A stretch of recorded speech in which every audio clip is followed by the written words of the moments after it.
You have heard it said, the devil is in the details. But I say to you, God is in the details. Look at this little episode here. It's the little things that give us the meaning of this event. The details. For instance, we are told that the woman had a son, but later on Jesus says, young man, get up. So she was a young widow. She was a young woman who had lost her son and was a widow, which means she didn't have a husband, right? No man in her life. The word in Aramaic for widow means someone who is speechless, voiceless. In their society, that person was absolutely without recourse because there was no man in her life. The Greek word for widow means forsaken, which is the language of the gospel Greek. So this is not so much about the man, it's about the mother who has life restored to her because she's not going to face poverty. She wasn't a landowner, obviously. So this is about Jesus giving life back to someone who was nearing a type of death.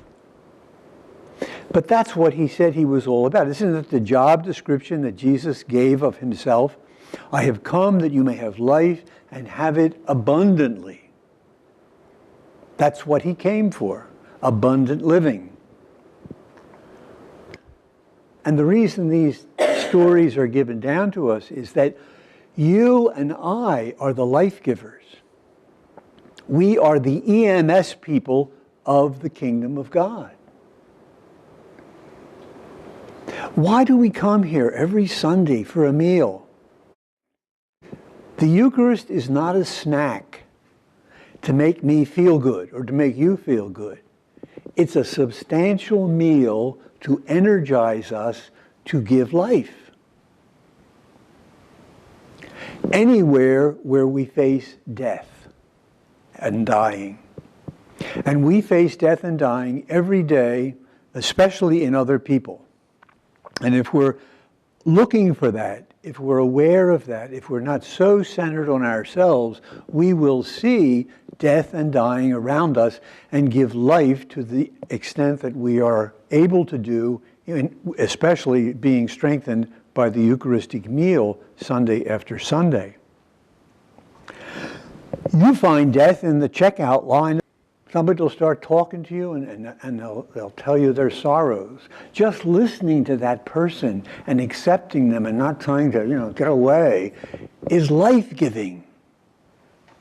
In our own families, there is death and dying because some people maybe are being ignored or not listened to. There's all kinds of places where death and dying are occurring in our world, besides the big one. In the Middle East, in Africa, in the abortion clinics, on the streets of our cities, in our own town. There's all kinds of death and dying around us.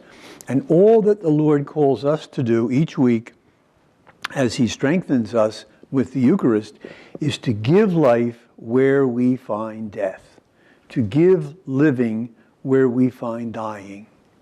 It can be done, but we have to have the eyes to see and the ears to hear the symptoms of this malady called death. A prayerful Christian life sustained by the Eucharist makes us the EMS people of the kingdom of God. And that's our job description. Because Jesus is not going to come back and walk our streets, but we are called to do it wherever we find ourselves. This young man really died again, didn't he? Death is not the worst thing. The worst thing is never having lived.